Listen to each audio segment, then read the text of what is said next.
Welcome, everyone, to the Grace Healing Community Podcast. I'm Andreas, your host. Today, we're talking about how to live with peace in a chaotic world. A lot of us feel fragile right now. Our sense of safety is tied to so many things: our job, our bank account, the news, what people think of us. One phone call or one headline on TV, one bad comment online, and suddenly we're spinning out of control. But what if there is a different way, an inner life that remains steady when the outer world feels like a storm? Today I'm here with Larry from gracehealing.org to explore how ancient wisdom, what some might call the Stoic mindset, can meet deep spiritual trust to help us live with courage, calm, and a strong sense of who we really are. Larry is the founding director of Grace Healing and offers Christ-centered spiritual counseling, prayer, and teaching to help people release limiting beliefs, experience inner healing, and reconnect with God's transforming love and purpose for their lives. Larry, thanks for being here with us today. It's a joy to be here. Always good to have the conversations with you. It is indeed, and I look forward to today, and we'll see where it actually leads us. So I want to walk us through a series of ideas, almost like chapters, and invite you to speak into them from your spiritual perspective and from the real lives you've seen that actually changed with your interaction. Yes. So kind of the first part, I want to talk about: why do we feel so fragile? Let's start with something I see in myself and in a lot of people actually that I deal with. We spend enormous energy building fences around things we can't actually keep, right? Our jobs, our savings, our reputation, even our health. We obsess over these outer walls. And when the stock market dips or somebody has a rumor at work, it's like my whole foundation shakes.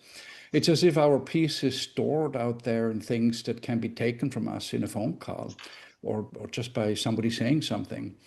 But there's this other way of seeing, and I mentioned at the beginning, that the only true safe ground is really inside ourselves, our choices, our character, our soul, whatever you want to call it. Even if the world strips away that stuff, it can't reach that core unless we hand it over. So I want to start right here, moving from constantly guarding this outer wall to strengthening that inner citadel, if I can call it that. Larry, when you walk with people, and you have walked with people for many, many years, when you walk with them through loss, like losing a job or a loved one or a relationship breaks up, what do they tend to discover about what they were really trusting in? Are their eyes opening? How do you work with them? Well, as you say, I've been blessed to,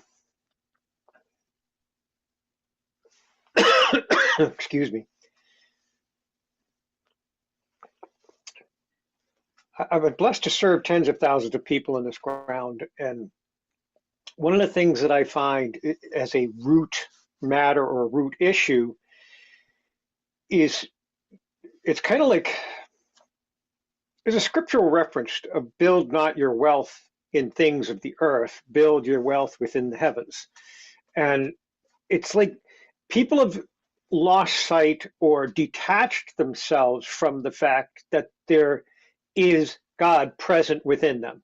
We've talked about this before, that they talk about God at a distance, God over there, God calling upon God elsewhere. God help me to do this instead of God, thank you, your presence guides me. So what happens is they've separated themselves from that oneness that is God. So if they do end up losing a loved one, they don't recognize that the loved one is still present in the very God that's within them. So they can't find the peace because they're only looking at it from a place of loss, separation, distance, or isolation.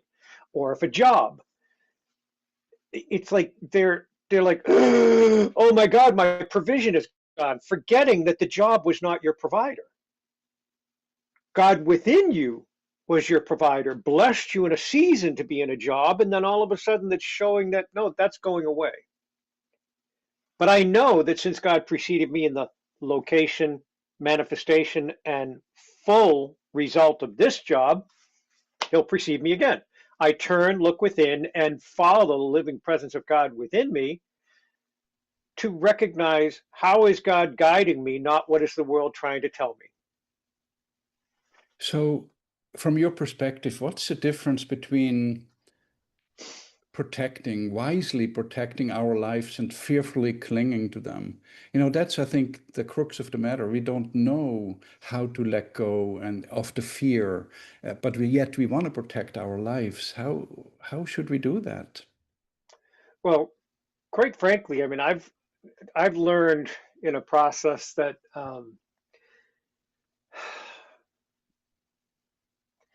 people have become so practiced in not relying upon God that they begin to rely upon their own power. That in itself is where it collapses. So they become like even the self-help books and all this stuff. They talk about self-reliance. In my humbled opinion, I've come to this realization that it's not about self-reliance. It's about divine reliance that governs me through self-realization.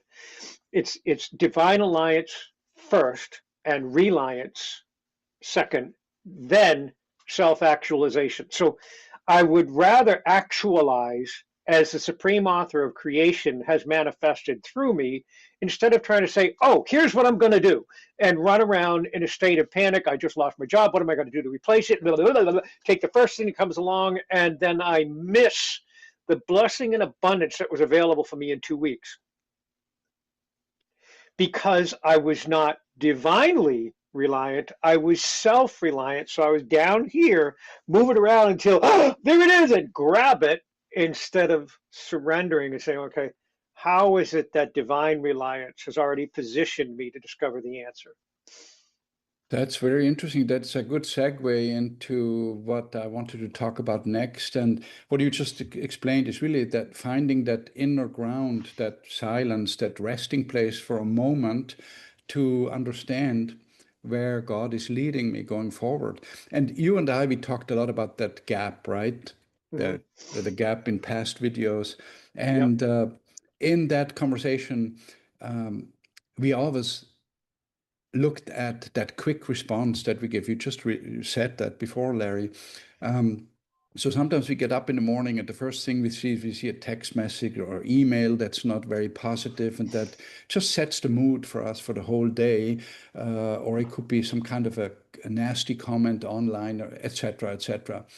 And then we start to prepare. How should I respond? And respond sometimes too quickly. Mm-hmm. Um, our brains were designed to react instantly to threats, right? Back when we lived in a jungle, for example, we have to react quickly if a lion attacks. We got to run, right? But Yep.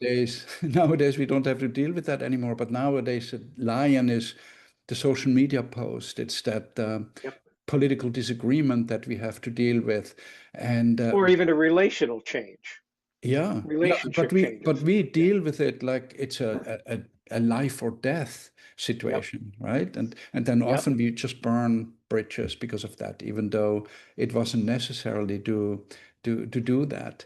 So the idea here is that the real control really lies in that tiny gap, actually, by making that gap bigger, right? Right. So that we can find within that gap that pause and that breath and that prayer that we're looking for. Do you, Larry, have any real life story that you can think of where somebody paused in that gap that may not have known about that gap before and then learned to pause in the gap and it totally changed the direction of a conflict or relationship, somebody that you may have Well, dealt actually, with? I could say that from like a number of clients that I served, I get to see all sides, those that respond and immediately react in fear, those that are kind of ambivalent, not sure what to do, or questioning their reply, and then the others that don't have an answer, don't have a response, but they breathe, they center, they focus.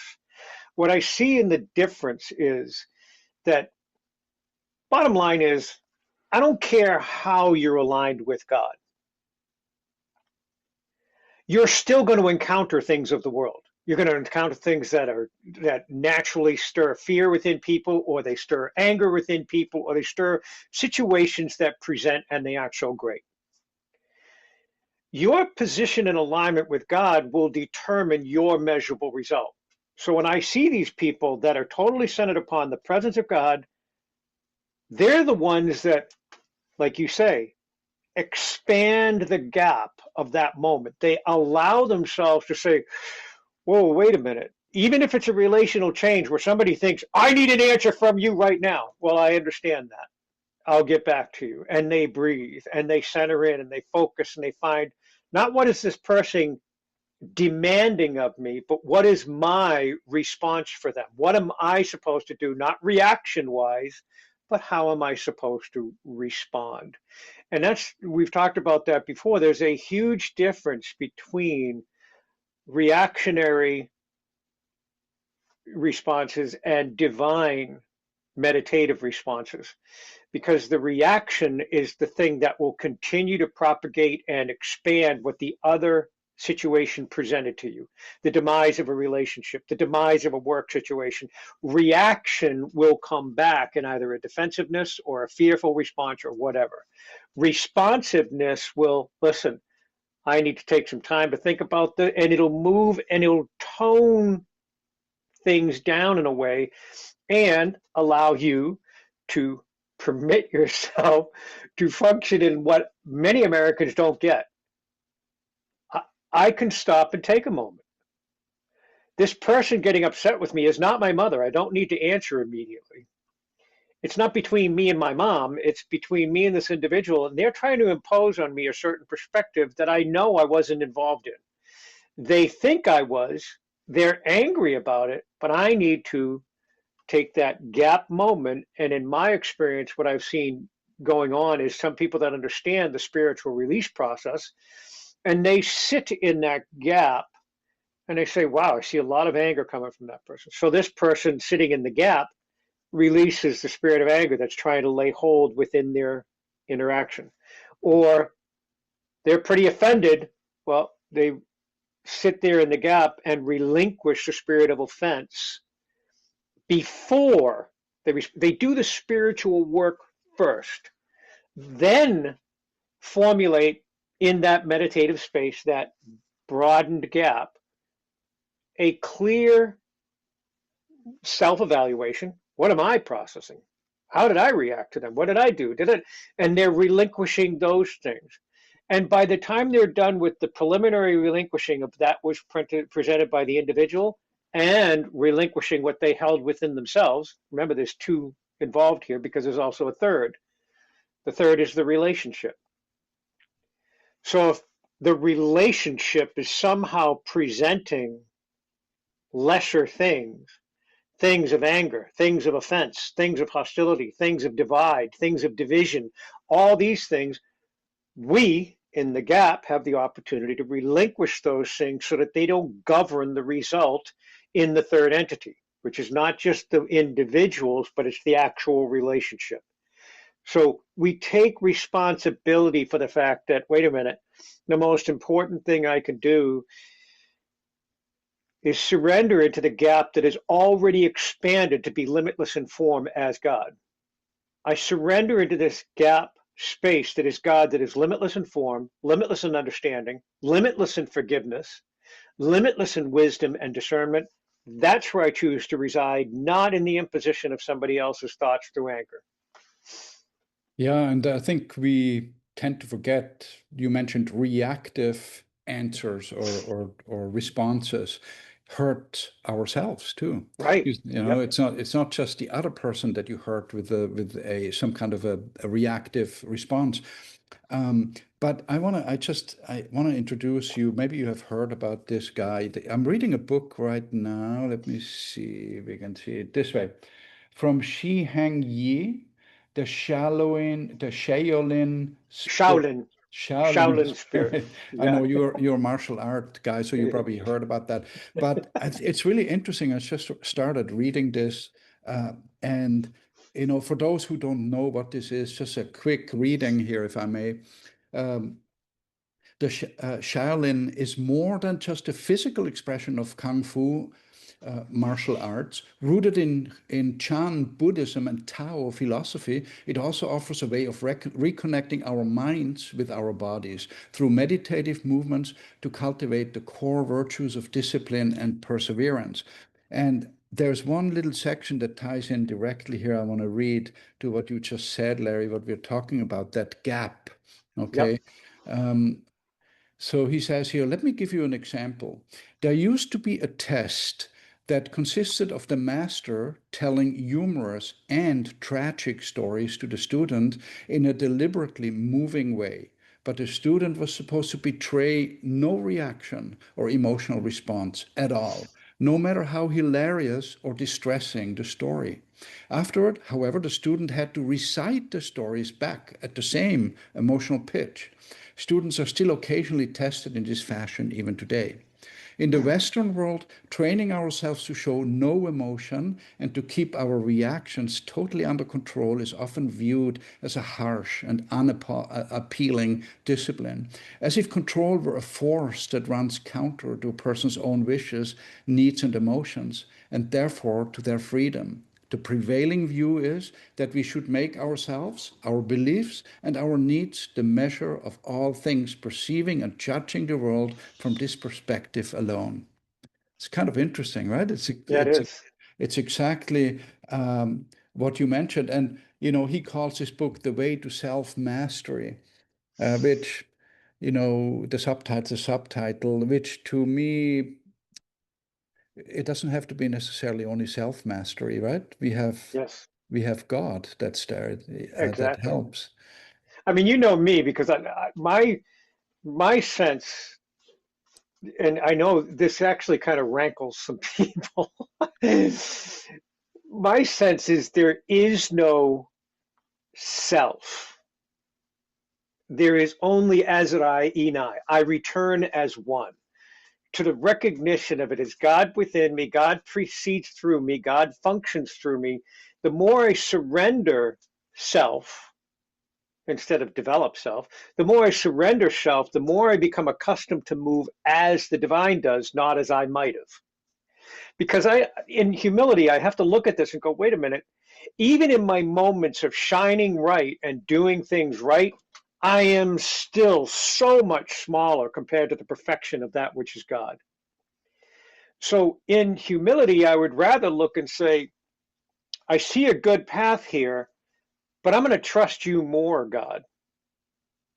I'm going to trust you more in the fact that you can present yourself through me in a manner that glorifies your presence, not just what I have to offer, because I might have this much to offer, but God has this much to extend.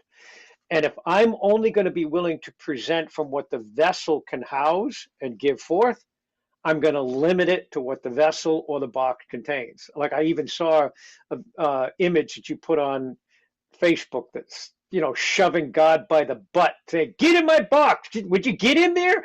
And you're trying to convince God to get in the box that you have formed. I see that as myself. Why would I want to limit God? Then God is more than I, the box, can see.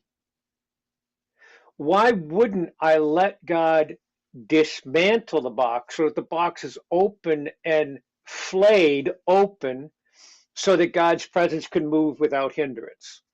So when it comes to self-actualization or self-mastery, there are things we do need to overcome in humanity. But again, it comes back to the first thing that we talked about on this call, which was people have lost sight of whether it's Americanized or even Taoist points of view or whatever it happens to be, that they've lost sight of the fact that you do have the right to say, well, I see the world doing this, but God holds the answer within me. They don't permit themselves to go within to see what is the answer already in place, not what I can do to head this off or to change this direction or change that course or fix this or fix that.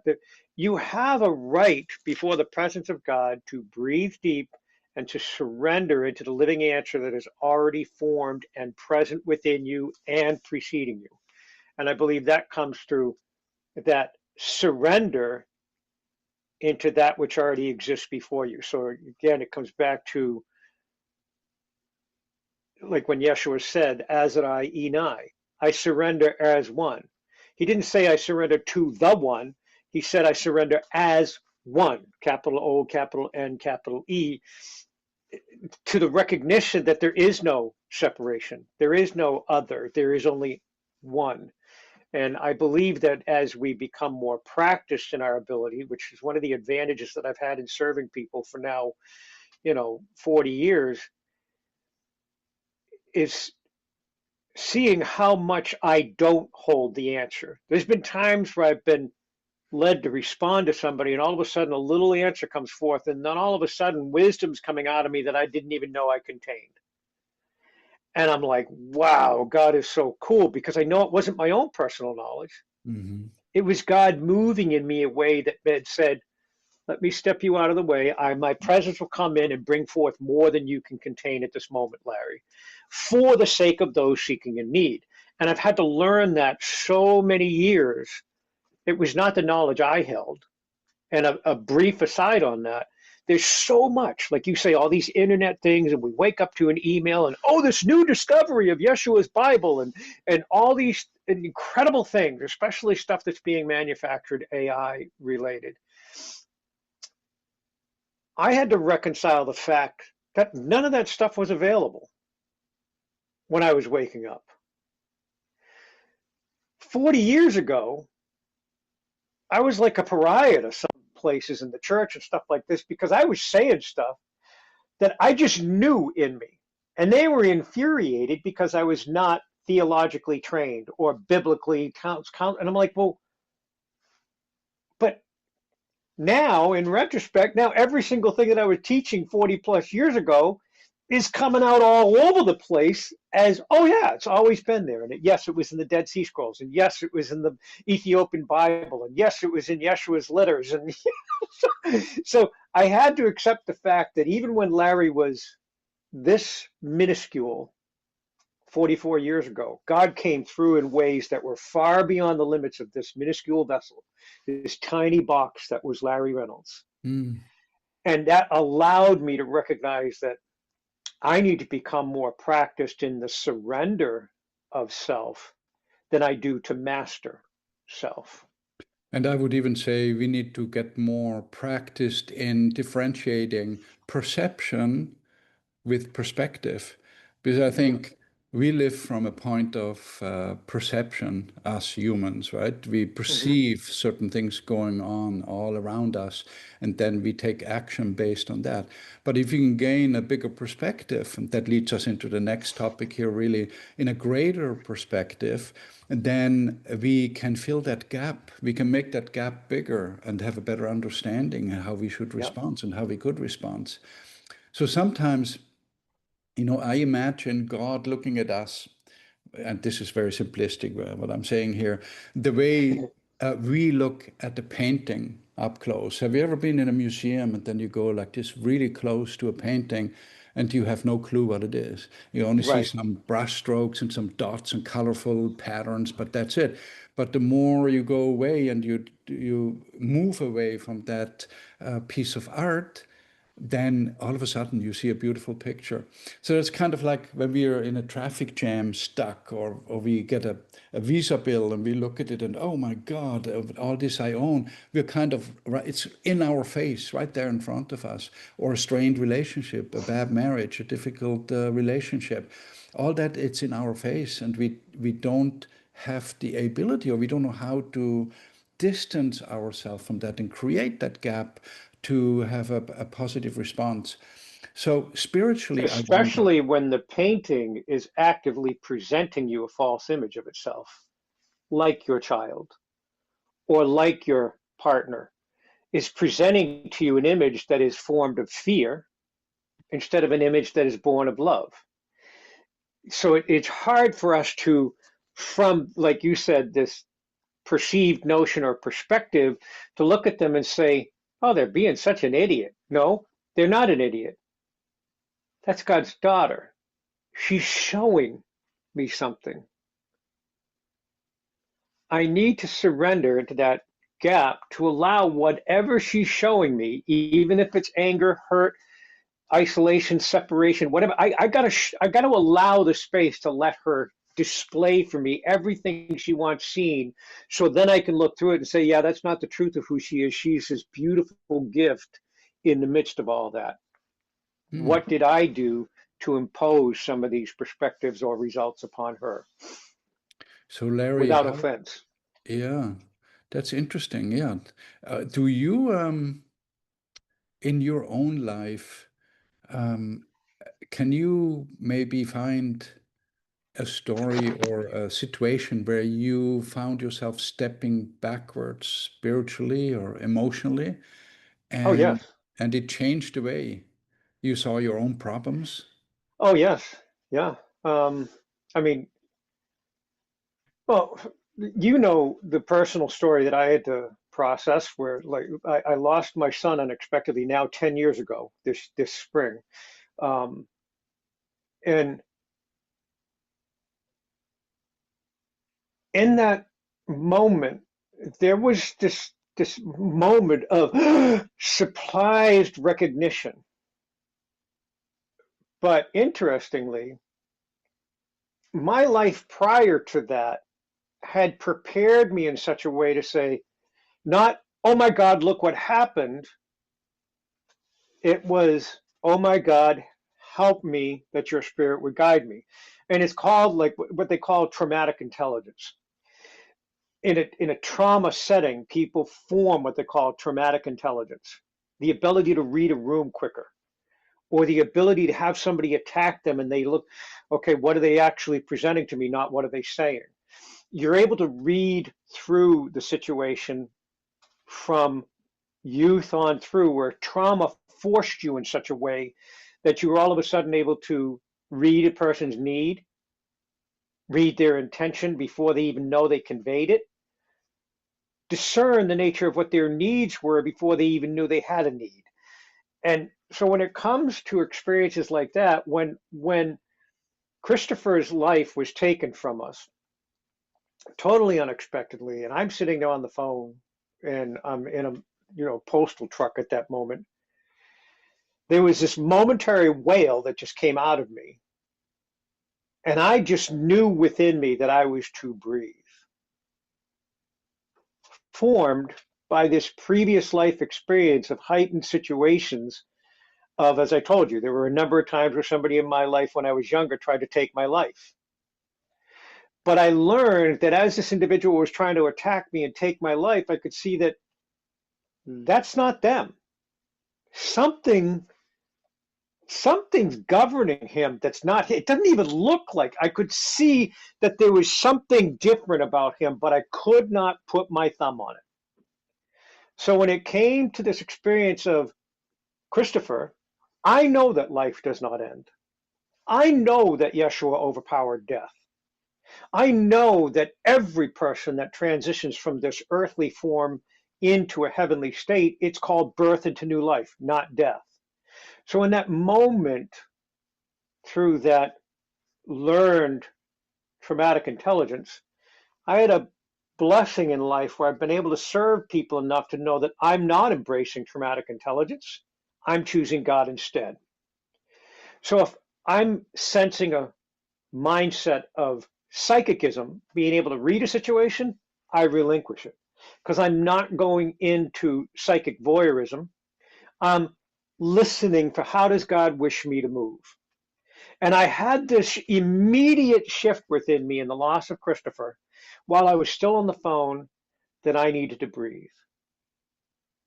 And I took a deep breath. My postmaster is sitting in the jump seat in the back of my truck because it just happened to be the day that they came out and did an evaluation of the route. And she said later that she couldn't understand why I freaked like that whale sound that came out of me. And then I stopped almost instantly by her description. I don't remember it exactly, but the way she described it, she said it was like instantaneously, you just stopped. And then she said, "Do you want me to drive?" Because we knew we were heading back to the post office because I wasn't going to finish my route. And I was like, "No, I got this." And she said, "You were so calm You were so relaxed in your response. And I didn't have the ability to explain it to her right then. I only had a knowing in me that something had changed and I needed to be open to breathe. So I did.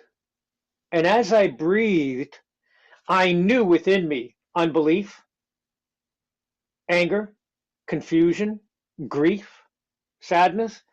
And I began to release each one of these as we drove out of Browns Wharf parking lot and headed down Atlantic Avenue towards Booth Bay Harbor. And as I was going along, I could feel myself coming out of a place of unknowing and being positioned in strength. I didn't know what I was driving into because everybody loved Christopher. People I walked into in the post just absolutely loved him. And then I know I was dealing with my ex-wife who was completely coming apart, fully justified, fully reasonable. My daughter trying to convey to me, and then also thinking about my 12-year-old son that was now going to face the fact that his hero for life was off the planet now. And how am I supposed to convey that to him? So I could have got lost in the mind chatter. I could have got lost in the limited vessel that is Larry. But I kept breathing and trusting that God holds the resolution, God holds the answer, and God answers in ways that will guide me step by step. And as I drove along, it became more and more clear and more present. So when I got back to the post office, there was all of a sudden an individual that was the superior postmaster that came out and said, "I'm going to take you home." I said, "No, I'm good. I got that." No. I got to make sure I drive you home. And I was like, "It's fine. It's okay. I got this." And they could not understand or comprehend how I was able to be leveled, focused, clear, walk in, clear my pockets of all the things I needed to do, take care of my responsibilities, turn around, get out, get in the vehicle, and go and be with my family. It was not me, not the minuscule little box that was Larry. It was God within me compelling me in a way that when I walked into the midst of the chaos, there was peace that preceded me. There was support and sustaining grace pouring through me, and they felt a peace overcome them, and they settled. And then it took on a course for that whole day that it was governed by that nature. I Mm. didn't have that in me. It was by looking within and finding God that all of a sudden it evidenced through me. I venture to say that most people wouldn't be able to surrender that way like you did. And I'm wondering if you work with someone who calls you, who contacts you for prayer, that's in a similar situation, that's dealing with a crisis like this, and the pain is really intense. How do you, and they don't see the big picture or they don't Mhm. have that same perspective that you have, how do you help them? Well, in some people where it's been like right at that moment that they're just discovering it, I said, "Do you trust me enough to just sit for a moment?" And they'll be like, "Well, yes, I trust you." And I'm like, "Okay, I want you to just intentionally breathe." But I can't breathe. I can't breathe. I can't breathe. And I said, "We can breathe together. Let's choose the breath that is a wound within you, and we breathe." And as we're breathing, the person finds a calming sense, not by Larry's words, but impelling, coming from within them. They find a peace that they didn't know was there before they started to take the breath. I'm holding a ground where I'm not giving them a lot of words.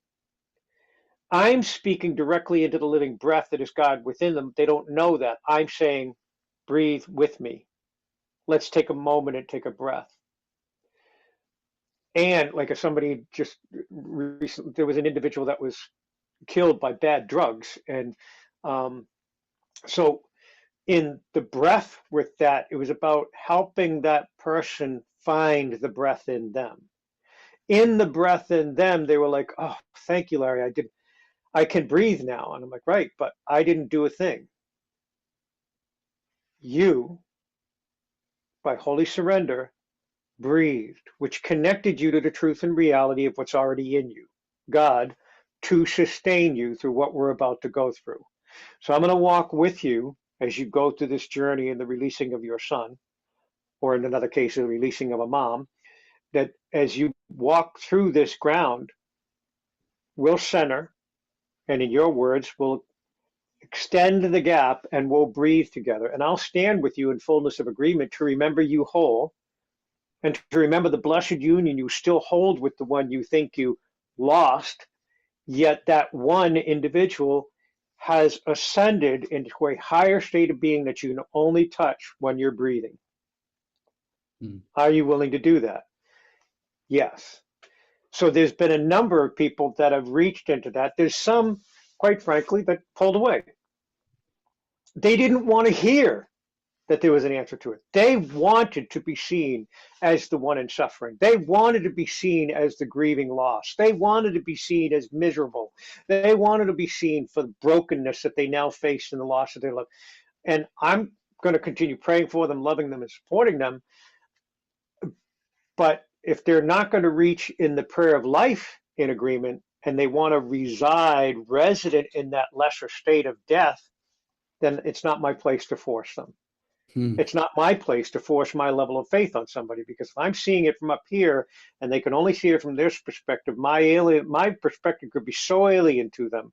So I have to be careful to listen and dwell in a place that is God for them, not necessarily what God holds in me. So Yeah. again, it comes back to not just self-mastery, but to surrender to that which is God within me, because God will determine what they're able to receive, not necessarily what I have to offer. Yeah, so for some people, all of a sudden the big perspective is starting to shine through, and then there's a new tension that shows up all of a sudden. And it's again that gap, it's a gap between what we want in life Mm-hmm. and what actually happens. You know, what we want to Right. happen and what actually happens, which is sometimes a total surprise. So there's this story about the archer, you know, that is preparing to shoot the arrow to the target, right? Okay. So she gets ready, all focused, and she releases. And right at that moment, when the arrow flies, there's a gust of wind that comes in, and the arrow just misses the target. So if you put this into life situations, most of us think like, oh, I failed. We tie our self-worth to where the arrow lands. So that could be a promotion that I've been targeting, a sales Mm-hmm. number that I need to reach, or it may be healing, a relationship outcome. And so our peace with the outcome or what we are aiming for really falls, rises and falls like a scoreboard, right? Am I failing or am I succeeding? Mm-hmm. So, but there's another way, you know, the archer can do that job, and that is the focus and the release. That's the controllables, right? The wind we can't control, Okay. Gotcha.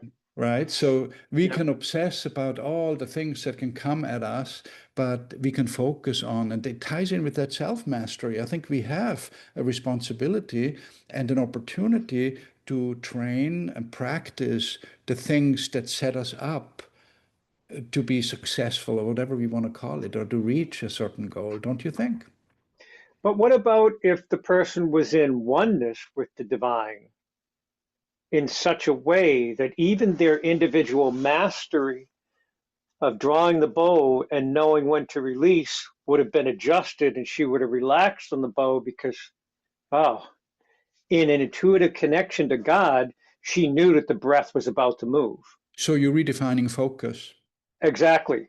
So at that point, she's able to recognize that, oh, wait a minute, no, it's not time to release. And she relaxes her arms, settles down, then draws up into the bow as the wind calms, or at a manageable level, she feels the wind calming and knows how to control the arrow in flight with that measure of wind, not the 35-mile-an-hour wind that came up as a gust.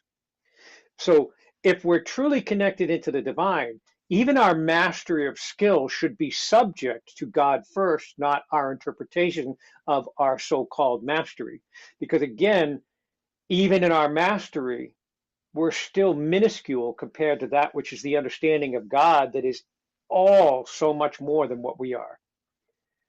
So So how that do you, individual mastery is like you're saying, we do have a responsibility to refine ourselves, to center ourselves upon the divine within, become more aligned with the living attributes of God within us instead of our own personal desires, then subject what we feel as mastery before God in each situation. So we make a gap that, wait a minute, that gap moment saying, I can take one more breath. Now's the breath. And I release the breath as the arrow flies. So it wasn't the first pull of the draw, it was the second pull of the draw through the breath that was perfectly timed and ordered. It's okay to relax the breath, even though you thought you took it for a measurable result. So I believe that what's happened is humanity has become so detached or removed from this God central reality to this other thing out there called a God. That God, God, pointing as goddess as if something around us or out there, instead of the recognition that we are connected, that the living universe does reside within each and every one of us, and we are universal in the fact that God's presence is limitless in form, yet manifests through us. It's like we're portals of life to evidence the divine. So if I'm going to take up the bow, even though I've mastered the skill, I'm going to raise myself to search the divine before my mastered skill, and I will know in that moment, oh, I need to adjust. I don't know why yet, and I relax my arms. Then I get ready to draw, and all of a sudden that massive gust comes through, and whoo, whoa, thank goodness I didn't shoot. And then there's a moment you just feel, nope, this is the right timing, and then you release it, and you do hit your target, so to speak, You through know, that divine correction. I belong to a business network, and one of Yep, the people there made that statement once. Actually, the owner made the statement that you should do six things 1,000 times, and not 1,000 things 6 times to achieve success. So, right. but that's directly kind of like the opposite of what you just said. You know, we feel like we need to practice the skills over and over and over and over. Well, don't let me confuse the situation then, because I do feel we need to practice our ability to align ourselves with the attributes of the divine to assure that our motivations, our intention, our expectations are formed of the divine first. So we have to become practiced in that. So, yes, practice those six things 1,000 times. But then when you go to act on them, not just the practice is God first, now I practice. Mm. Then the execution of practice development into self mastery, even self mastery gets submitted before God first. If I'm going to act as the master of my skill, I'm going to surrender into the divine first so that even my mastery, which may have grown a little bit, God is bigger. So I'm going to surrender my mastery under the limitless nature of that which is God and allow myself to be a refined vessel that might express it more purely than I did before the 6 times 1,000. I Hmm. might not have been refined. Now I'm refined in such a way that I realize that, oh, this moment I need to hold my tongue. Or, nope, but my son is presenting to me a corrupted form of self. How do I look through God's eyes instead of my own? Because my own would agree with him and get angry and upset with the nature of what he's trying to convey. But if I look through God's eyes, I would say instead, what is he revealing to me? What is he showing to me? What is my place in the spiritual process to help guide and sustain him in his divine view instead of what he's presenting to me of the earth? So this is also about desiring good things and good outcomes. So what's a healthy way to desire good things like healing, provision, reconciliation, without becoming enslaved to it? I mean, you addressed that to a degree, but I'm still unclear about, should we desire good things? I mean, God's result or what he wants for us may be totally different than what I desire. Well, I can speak to that personally because, as you know, um, I ran into a situation where I was dealing with MS symptoms inflicted by something we won't get into right now. But as I've been processing that, It's totally different than when I was younger and I broke my back. I broke my back and it took me 3 days to find the prayer and 5 days to fully actualize it. With the MS symptoms, it's different. I've been humbled in a way that I'm looking at it going, there's times where I just don't have my arms. There's times where I go to walk and there's no strength in my legs, but I'm still working on my building jobs and I pray. I don't allow for the desire of the outcome of healing to overtake me. I choose God, pray, breathe, and move anyway. And I find halfway into the task, I'm like, oh, wow, my arms are working after all, or my legs are carrying me after all, or I'm carrying that 280-pound window myself, or whatever. And it's like, I'm not frustrated with the lack of an outcome. I'm still trusting that God within me is the sustaining grace, regardless of what the world is presenting me. So the world has presented me this MS stuff that I don't believe is truth. God within me is truth. So I move with it. And all of a sudden I found that I've been up and down off my knees. And then I realized at one point I can't stand up at home. I'm like, wait a minute. When I was in prayer, working on the job site today, doing this, doing that, I was able to stand up and never even thought about the fact that I was up and down 30, 40 times. What am I allowing myself in an idle state, desiring healing? In other words, saying I ain't healed, instead of just functioning as healed. When I was moving in a matter of need, responsibility, and integrity, I just moved. God's grace within me compelled me, moved me, strengthened me. And you know my prayer that is, Yahweh, I thank you to know that you are my creator, my provider, my sustainer, my completer. So as I'm walking, that's my one prayer. And through that, God's glory will be known, even in the simple measure of getting that window to its location. That will be glory instead of me cringing on the ground going, oh my God, I can't even lift my arms up. No, God's glory will manifest through this vessel as I surrender to God over my limited understanding of self. So if we do allow ourselves to become more practiced, like you're saying that 6 times 1,000, I am in a place now within my life, regardless of symptomology, that God is still the provider and the sustainer. God is the author of all things blessed, so I choose that perspective instead of the one that's forming in me when all of a sudden I can't lift an arm. I don't choose to agree with the lack of lifting. I immediately engage in a state of prayer. And I breathe, stand, walk, grab my bag, walk over to the thing, grab my tools, whatever. It's just I'm not willing to accept what my earthly perspective is. I surrender to that which is God to compel my body to do according to his glory, not what the world wants to tell me. Yeah, so it comes back to perspective, perception, but also expectations. You Right. replace Well, I've had to expectations. let go of the expectation and the fact that because, well, I've told you in the past where when I broke my back, I broke the ribs, I was able to find that within a matter of days, and all of a sudden you can hear the crackling as they healed. There was a point in me with this thing a year and a half ago where I thought I'd encounter the same thing. It's that easy. I know it's that simple. God is amazing to me. There's no limit to God's power. Therefore, in that, I'm going to choose God instead of what the world is showing me.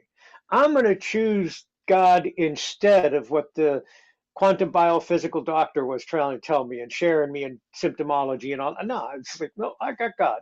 I'm gonna just center in on the prayer. I mean, even like right now, this simple movement of my arms, there's times where that's not even there. But I can move with ease and I can do my kung fu when I get up in the morning. I could do all these things. But at that first waking in the morning, there ain't any of that. I have to do the prayer, and all of a sudden I'm able to move and do these things. So it has been a learning process um, to replicate God's actions instead of what the world is presenting me. Yeah. Because it's Interesting. very convincing to have a doctor telling you, no, no, no, you got to do this, you got to do that. And then you saying, no, I'm going to choose God instead. They think you're nuts. And that leads us to, another big theme, and that's a script we think we deserve versus the life we actually have, right? So accepting the reality versus fighting the script. So, many people carry that quiet resentment toward their own life. I should have a better job by now. I should be healthy. I deserve a different spouse, a bigger home, different body, whatever it is. And the There's a result big is, oversight there. what's that? You and I have talked about this before. That's because they've forgotten that they chose every single footfall that they would know upon this earth. Yeah. There was a point in their human existence when they were first formed in the presence of the divine. They were connected to all knowledge without limitation, directly into God's spirit, and God knew them perfect. Therefore, if they were known perfect in return unto the living presence of God, they looked into the earthly experience, this journey, this carnival ride, that one. I'm going on that ride right there. Knowing every footfall, every breath, everything that was going to unfold. So it's not that you have, oh, I could have had a better wife. No, wait a minute. I have not gained the full perspective of the wife that she is beyond my limitations. How do I discover her through God's eyes instead of my own? I could have had a better job. Well, maybe take that gap, center yourself with God and go, wait a minute, God does have a new direction for me. Or, nope, God wants me to double down 6 times 1,000 on my efforts in these skills, and I'm going to become of greater value. And then I can take that knowledge into my own industry and be blessed greatly. Or God is moving me in such a way that it's time to go get another position. And you trust, activate, and move in those directions. But from that place that is the God moment, not from your personal desires.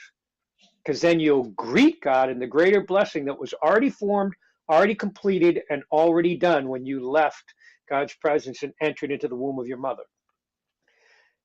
That's how you let go of attachment, is you find that the answer is already in resolution, fully complete, and preceding you.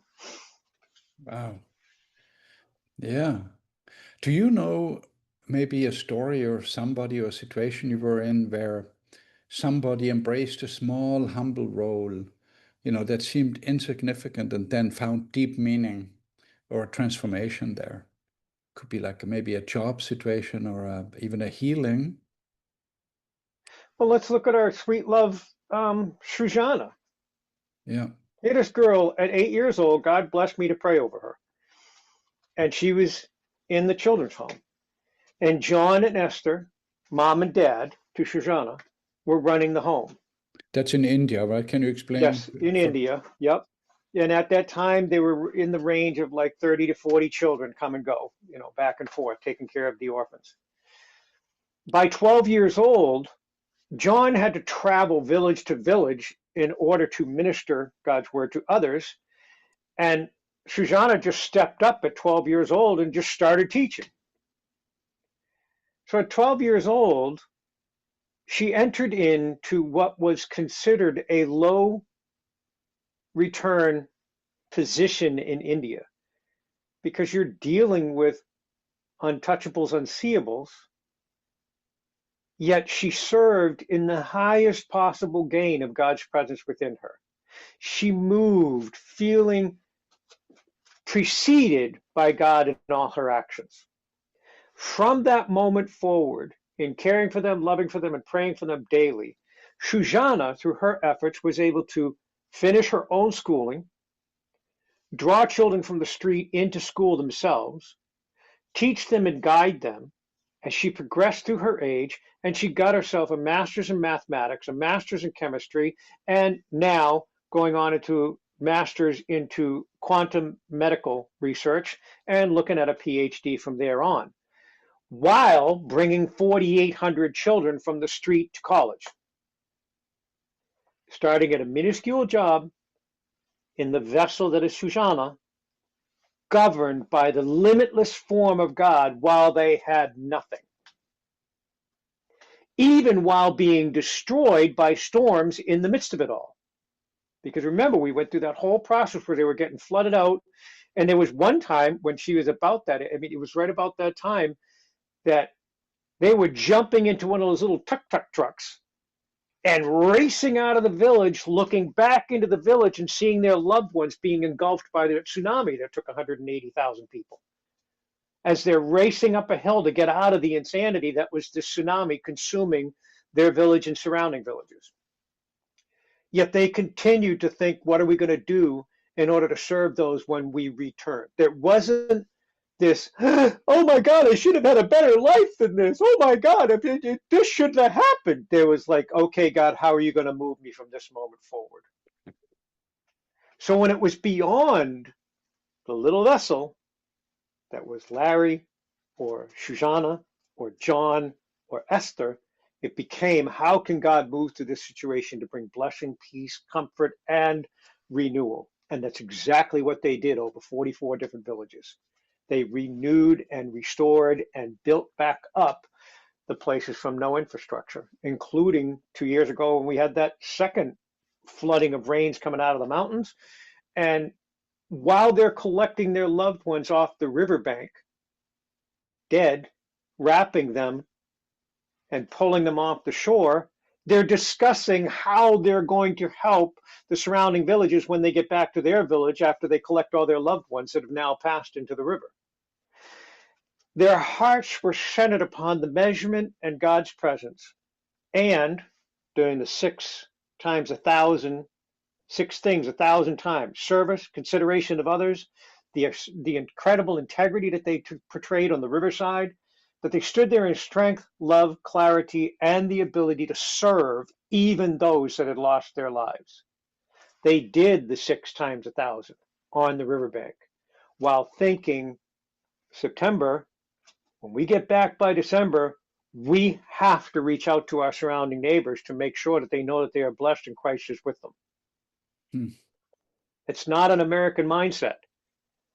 That's traumatic knowledge put to a place that is God first and utilized in a blessed and holy way to bring about glory in a situation that is unmanageable from an American mindset. And they did this in a fearless way, Oh, yeah. It when was just a matter of course to them. They got to do it. when something scares us, our natural reaction is to try to push it away, uh, and not deal with it. But of course, they were in a situation where they were in the midst of it and had to deal with it. But taking this example into daily life, how do we invite people to look at their worst fears without overwhelming them? Isn't it a good thing to face the dark on purpose, to acknowledge it, or should we just not? Well, you know, and me, the bottom line is like when you say when it scares us, we tend to push it away, missing the fact that we are gifted the opportunity to witness and go, okay, this stirred fear in me. I don't look into darkness. I look into God's presence and I release the darkness that is known as fear. I release the condemnation, self-condemnation that presented when I kind of questioned, how did I get myself in this situation again? You know, people are forgetting the fact that every single thing revealed to us, good, bad, or indifferent, everything is there to position us in a place of power, not subjection. So if we encounter and go, whoa, wait a minute, there's fear. What? That's to gift you to recognize that there is a portion of you that is not God's presence. You center into that gap space that is God within you. You relinquish through the spiritual release process, you relinquish the spirit of fear. And if God reveals to you its origin point, it might not even be your own. It might be somebody from generations before you that fear carried forward. It might be something from your youth. It might be an anxiety toward your future. So you release the spirit of anxiety. It is there to position you in a place of power, not subjection. It is not to beat you down in fear. It's to equip you to relinquish fear, choose God within that breath and say, okay, God, here I am, this small vessel, yet you are limitless in form from within this vessel. I know you hold the answer within me. I am freed from all fear, all anxiety, and your guidance, wisdom, discernment, practicing those 6 things that we choose, guidance, wisdom, discernment, forgiveness, peace, clarity, those things, I'm going to practice those 1,000 times. I'm not going to succumb to the one that was evidenced to me in order to gift it life. So I give the spirit of life freedom into God's embrace, and I don't immerse myself in darkness. I choose the light of God's presence to alter the darkness into blessing. Yeah. And that brings us to the topic of attachment, right? And detachment. Yeah, I heard, I mean, we live in a culture right now that constantly gives us rules and what we may call maps. And they tell us those maps are the territory. That's how we have to operate, right? Life. So, whatever that means, politically or how you make your living, provision, what kind of house you have. This is meant to be that way. We are told to act in a certain way. But so we're making idols out of, we put things onto the pedestal that seem to be important to us, but really are not in the end. That's agreed. basically what you were saying, right? We are Yep. attached too much to it. What does healthy detachment look like in practice? I mean, you addressed it, Well, can I pick one of the subjects that you chose because it's a very sensitive subject to a lot of people. I don't care where you are in the world. The political word causes people to cringe. yeah, That right there should be empowering. If you realized you were pulling away from the word political, it's showing that you have fear of unknowing. There's things you don't understand that are beyond your grasp. So then you embraced fear to be judged, fear to be isolated, fear to be canceled, today's big word, like it really matters. I don't care what somebody else thinks. What I would ask you to do, whether it's the political process or your housing or your income provision, whatever it happens to be, have you honestly looked at it and said, how does this moment of revelation move me closer to God and God's presence manifesting through me? Not how can I judge this group? Not what kind of an activist can I be to get in the way of what's unfolding, whether it's law and order or not, but what can I do within this? So if fear came up, or judgment, or animosity, or in some cases, hatred, there's a lot of hatred that I see come up from within people. They don't understand that we are not created to function in hatred. We are created to emulate and manifest God through us. So if hatred presents for me towards one political character or a political group or a political ideology or whatever, we need to look at that and say, okay, what in me has severed my connection to God through this matter or this issue or this described need within humanity? I am definitely fearful to the lack of understanding in this, therefore I can form no judgment.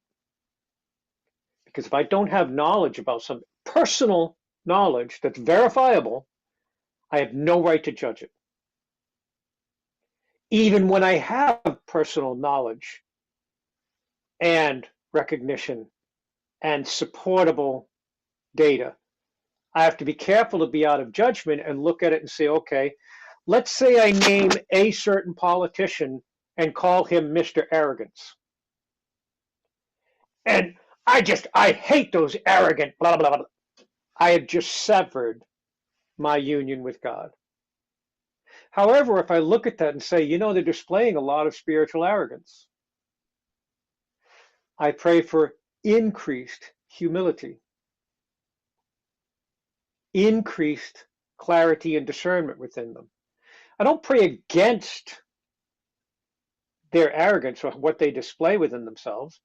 I pray for increase in the body they serve, meaning the nation they serve. Like if we see certain nations that choose war above peace, we say, I release the spirit of war from within the nation of that body. And those that are in leadership, that they might be moved in ways that govern peace over the spirit of war. When we start praying for them to become practiced in the 6 times 1,000 as a nation, we will see change and we will move ourselves closer in alignment with God within us instead of being governed by the winds of the earth. Does that make sense for what you were asking? It does. It does, Awesome. Larry. It's great. I want to bring it to a end here soon, but I have a challenge for you. Are you up for it? Go for it. I mean, I may be this small, but God's limitless, and I know we can access it. I know. So, what we basically talked about is a way of living, right? What you're talking about is a whole different God-centered way of living. How, Larry, and you're a man of many words. You have a great way to express things. How can you summarize this way of living in one sentence? That's a challenge. One Especially with me. sentence, Larry. One sentence. God first. Oh, wow. That's powerful. That's I expected a sentence with 250 words, but no. No, nope, no No. commas, no quotation, no semicolons, no colons, no nothing. Just God first. And I do want to expand on that, saying that, like we discussed earlier in the call, that even if I recognize that I, in some measure, have mastered aspects of myself, I need to submit those before God first. I don't assume that I am mastered in this role. Like when I was teaching martial arts, I learned so much from the application of what I knew in the students that were receiving. When I've served in Grace Healing for 40 years now, as I've served, I've learned so much when I've surrendered what I thought I mastered into God first, and God expanded through me in ways that I didn't even know were available in me. I learned more in the process of service, subjecting myself to God first, than I ever could have gained on an institutional body in this world and being taught intellectually. God first. 2 words, less than a sentence. Wonderful. Well, Larry, thank you for walking us through all of Did this. you And notice how I did that? well, yeah, you made it about ten sentences, but that's Yeah. I knew you would do that, but you know what sticks in our mind is God first, and that's really Agreed. that's the Agreed. essence. That's the But I was essence. kind of playing with you at the same time. I know, I know, I know you. We have been friends for many years, so but Yeah.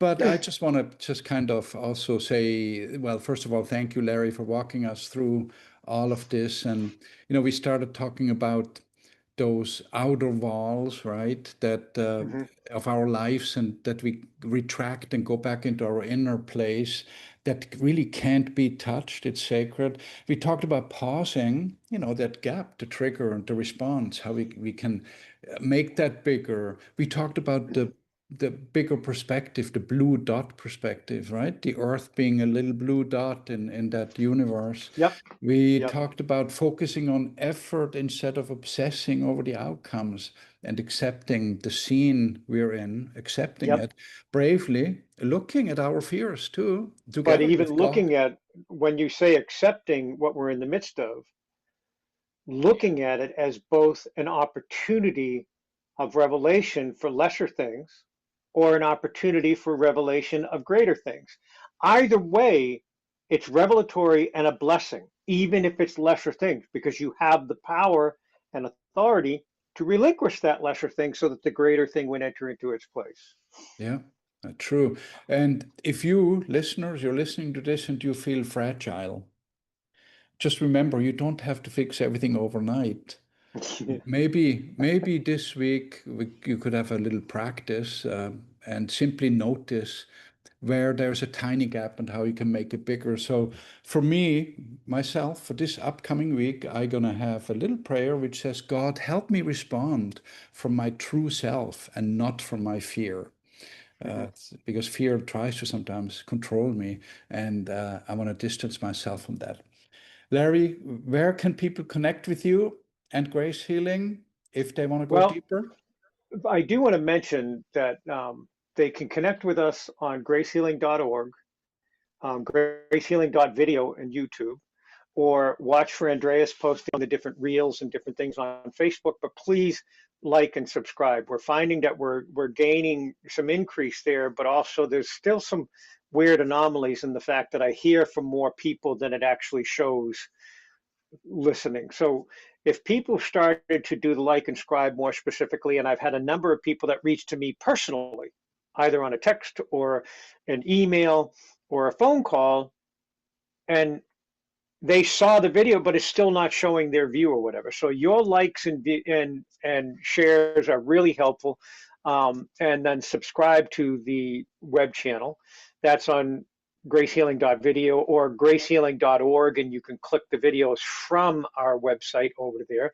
Also, look at getting yourself a copy of the Covenant of Love, the meaning of life revealed, which is really specific to how this actually positions. And you would understand more of what Andreas and I were talking about here. But I also want to talk about a global initiative coming with grateful breathing um, with Dan Smith. And he is putting together a meditative, intentional invitation to people on a global reach for this breath. So it's to help people in that place of, how do I expand that gap? How do I find the ability in the midst of something that's going haywire to expand the gap? And they're doing phenomenal work with it. So there will be an email coming out. I'm going to be sending Andreas some information that just came over to me today, and then he can bump it out through the emails or stuff like that. But reach out to us anytime. We are here. I'm here. As you know, I serve people on a daily basis and responding to people in any point of need, like Andreas asked in the beginning of the phone call, where people have just lost somebody they loved or faced a change or transition within their job or situation that they're going through, relational changes that happen. This is the process where we can take the moment to say, nope, I need to come together with somebody that I can agree with. And in fullness of agreement, we would see a change in a situation that might not be so great. We could speak in fullness of agreement to see it shifted to a state of blessing and release all, like Andreas named this, and I get to hold him to this. He said, my fears. They're not my fears. It is the spirit of fear, and we relinquish it because I do not define it by holding it prisoner within the word my. It is not my fears, but I encounter the spirit of fear. I relinquish it unto God's embrace, and I join with God's spirit to evidence God's glory through my being. I am no longer governed in fear. I am moved through holy trust. And then we'll start to see the measurable result of things changing on both a spiritual and within our immediate surroundings and upon the earth. It is amazing. I learn something every time. We have an hours upon hours on videos, and every time I learn something new. So thank you, Larry, for your time today, and It's we a talk blessing soon to be again. here. All right, bye Awesome. everyone. Thank you for listening.